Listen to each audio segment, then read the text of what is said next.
Hello, I'm Dr. Alfred Lynam, and I'm a senior astrodynamics engineer here at Ansys. Today I'm going to be speaking about the segmented surface vehicles feature in the new ODTK release. So a little bit of background. Surface vehicles were originally added in ODTK in version 7.5 about a year and a half ago. Back then, only one motion model for surface vehicles was available. This was the near constant velocity model. So basically, this model could only accurately model surface vehicles that traveled in an approximately straight line. So any other kind of motion, it couldn't really accommodate. Like it couldn't accommodate stops, parking, or any kind of radical changes in direction. So with this current release, we're adding the segmented motion model. So there's two different segments that we're including with the first version of this model, and that's the stationary segment and the near constant velocity segments.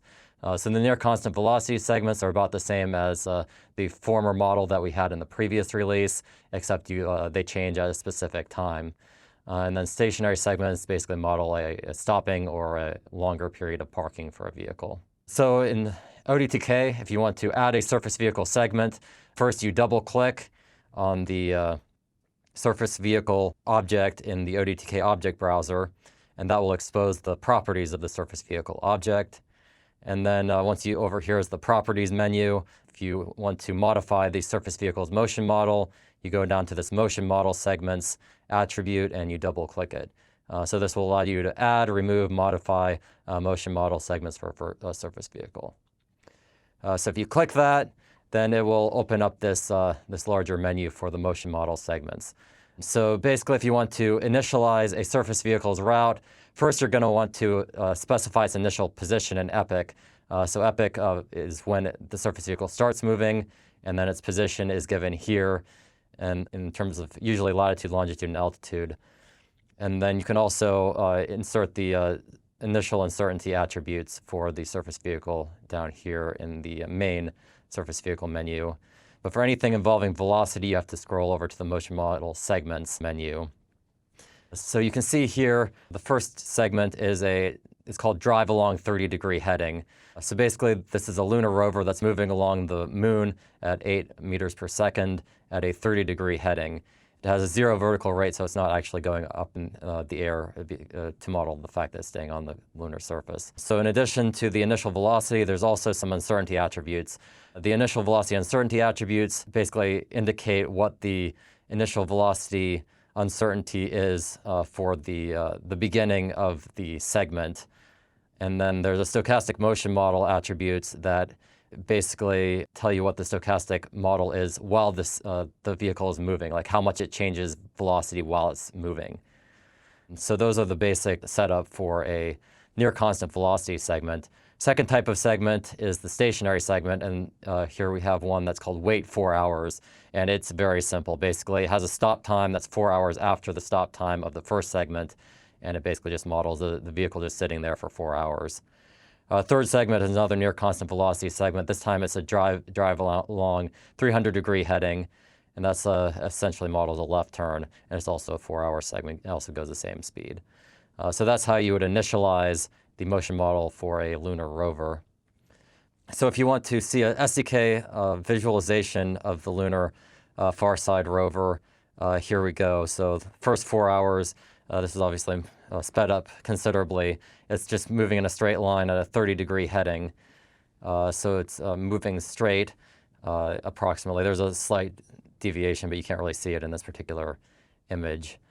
And then for the next 4 hours, it's just going to be sitting at this one point. This would model something like the lunar rover, maybe grabbing soil samples, maybe communicating back information back to Earth, something like that. And then the last 4 hours, it's moving a left turn, a different heading, and it's going straight probably toward its next stop where it would collect more soil samples. So that's essentially what the rover looks like. And this is actually a far side rover. So if a rover's on the lunar far side, it can't be tracked directly from Earth. So we need to have satellite tracking in orbit about L2 of the moon in order to track it. So here's a animation of the satellites that are tracking the rover on the other side of the moon. See, we have a small constellation of 3 satellites that at least one of them will always be in radio contact with the surface vehicle the way I have it set up. And so the surface vehicle can be tracked using measurements using the NASA TDRS system. So we have relay transponders on the satellites and the ground stations on the Earth to track where the surface vehicle is. So that's our central ODTK setup for this particular scenario. So a couple of potential use cases for this particular feature.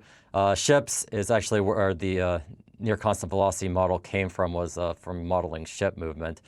Basically, ships will move along highly predictable routes along shipping lanes along the ocean surface.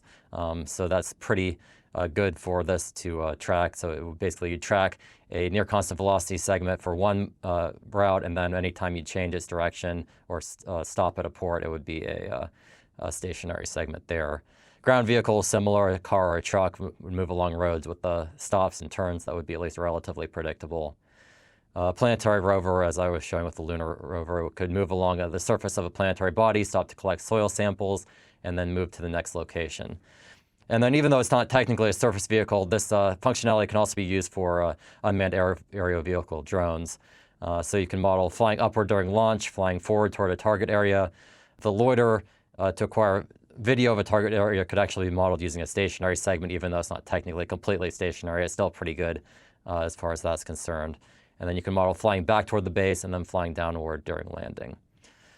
So that was all for my introduction to the surface vehicle segmented motion model. Go to Ansys.com product page if you want to find out more information about this release. Thank you. Bye.